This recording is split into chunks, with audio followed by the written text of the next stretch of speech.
mga tol, magandang hapon po sa ating lahat. Kamusta po? Mukhang mga matagal-tagal din tayo hindi nakapag-upload ng mga gamit ha. Actually tol, busy lang po talaga. Kasi siyempre, yung oras kasi natin is hati. Hinati-hati talaga yung oras ko.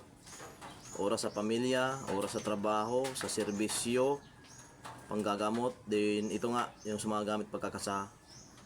Actually, itong mga gamit ngayon tol na ikakaber ko is ito yung mga hindi ko natapos nung pagkasa ko ng mga libon ng mga standard size. Ano na lang to, sa tagiliran. Yes mga tol, tagiliran ng baon ng niyog na libon.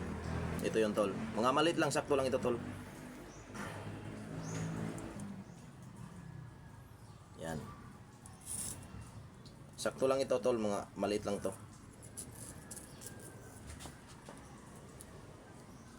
Hindi bubukol. Hindi bubukol sa dibdib mo. Sakto lang. Kahit bata pwede. Kahit sa bata pwede to. Ito yung sila tol, yung iba. Actually, ngayon darating ang mga necklace nito. Kasi nga, nung mga nakaraan is isang necklace lang talagang na tira. Ito yon, stainless. Ngayon darating yung parcel natin na stainless necklace. Ikakabit ko na yun dito. Sa mga interesado tol sa ating mga gamit, lang kayo sa akin, direct lang kayo, tumawag sa akin sa cellphone number nasa baba. Kaya mag-message sa akin sa Facebook page Mr. Nice Guy TV. Yes mga tol.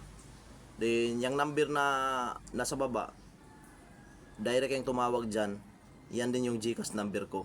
Wala nang iba. Wala akong ibang ginagamit. Itong mga gamit natin tol, ready to use. Ibig sabihin ng ready to use tol, hindi mo na kailangan na dasalan. Lifetime visa. Then dalhin lang sa mabuti. Ang bawal nito tol, pag-usapang bawal, ang bawal nito is yung gagamitin mo sa hindi maganda. Yung pagnanakaw, hold up, kaya tulis, yung mangloob, kumbaga, mangloob. Then pwedeng dalhin tol kahit saan, walang problema. Mag CR ka, pumunta ka ng Lamay, sementeryo, walang problema tol. Walang problema. Ang pinakabawal lang talaga nito is yung dalhin mo siya sa pagnanakaw, gamitin mo siya sa pagnanakaw. Yes mga tol. Then ang birtud nito tol is tagabulag, tagulilong, panipas o taguliwas, kabal at kunat. Sa mga black magic may kablang ka, walang tatama tol kasi libon ito. Literal na hindi tatamaan ng mga kulam, kaya barang ang bao na walang mata o mas kilalang libon. Then pangontra din siya sa mga lason, sa mga palipad hangin, sa mga usog, at sa mga peligro. Tulad na lamang ng mga disgrasya or kaya'y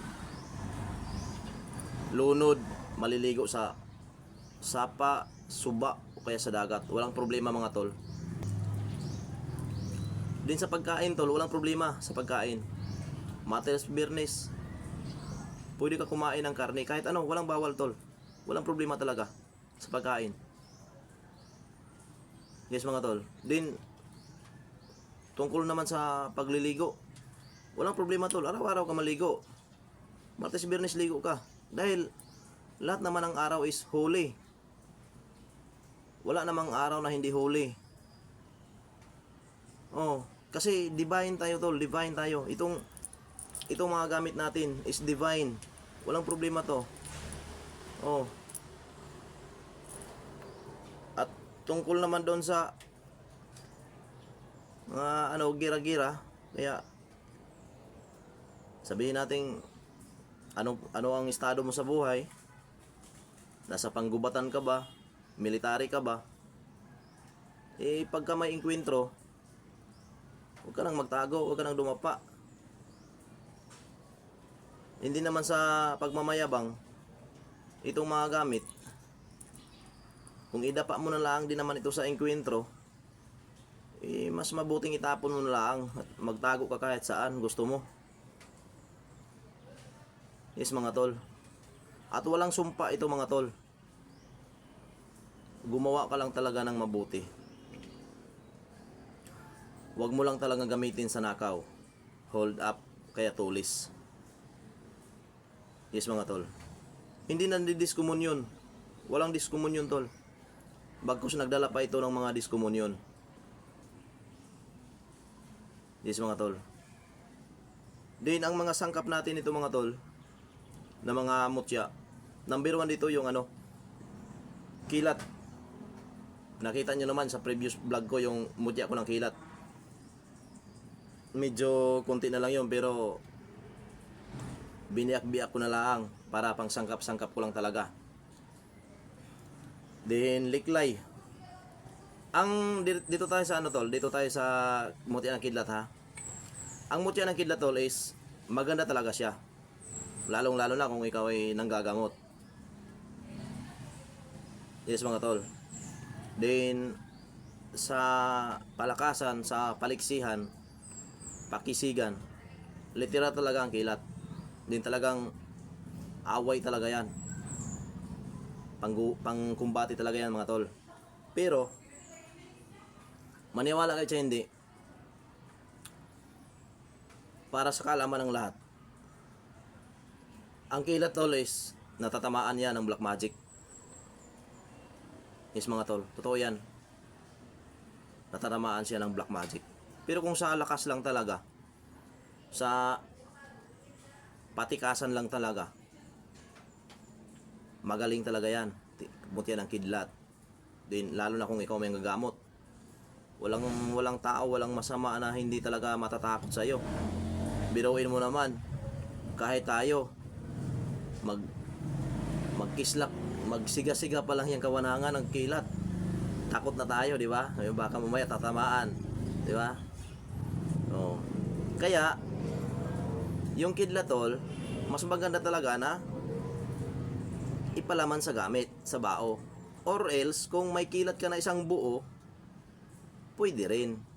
Pero dapat, kailangan may ka talaga, may gamit ka talaga na mga orasyon.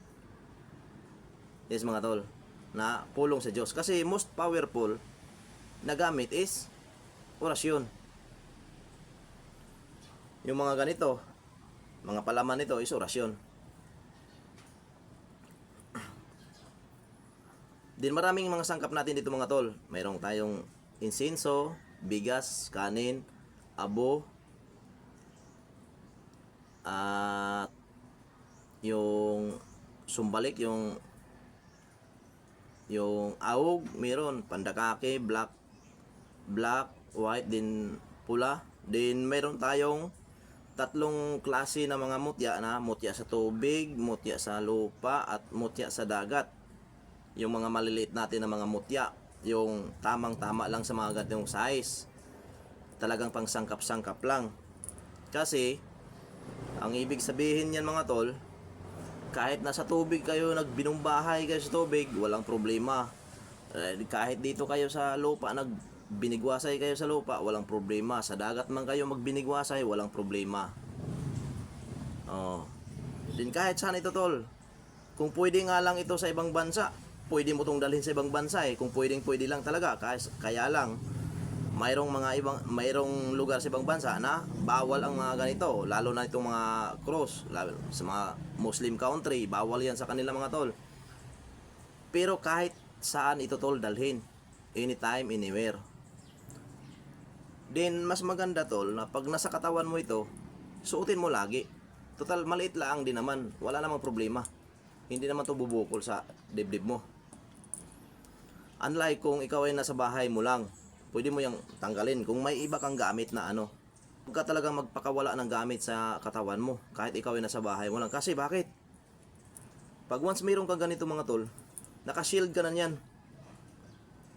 Ibig sabihin, naka full armor ka na niyan. Wala nang tatama sa iyo ng mga black magic o kaya ano niyan, mga barang kulam. Kasi pag nasa katawan mo to, nasa naka-shield ka. Ngayon, pagka tinanggal mo ito, tatamaan ka. Yes mga tol.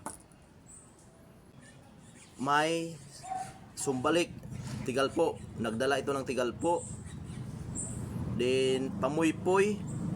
Sa Tagalog, yung pamuypoy is yung parang manghina ang katawan mo, parang ano ba? Parang mawala ng lakas yung katawan mo ba? Panaktakan. Ito mga tol. Ang panaktakan ito mga tol is halimbawa pareho kayo espiritual. Hindi naman masama, hindi naman ipagpalagay natin hindi masama. Yung kasama mong espiritual hindi masama. Pero ganito yan tol. Pagka susubukin ka niya na ano bang tawag niya? Pag sinubukan ka niya na orasyonan, okay, susubukan yung aura mo, tatapunan ka ng orasyon o kung anong orasyon ba yan, diskomunyon o ano ba. Maniwala ka sa hindi tol. Laglag mga gamit yan.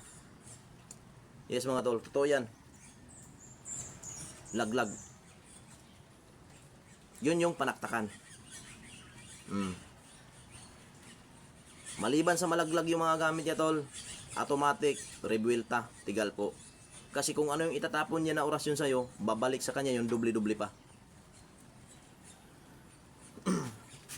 Yes mga tol. Then, about sa pakipaghilawas, pakigtalik, huwag mo tanggalin. Huwag mong tanggalin. Walang problema to. Suot mo to. Suot mo to.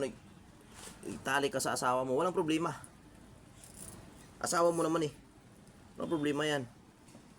Oh. So yun lang mga tol. Maraming salamat po sa inyong suporta sa akin. Mag-ingat po tayong lahat mga tol. God bless po sa inyong lahat.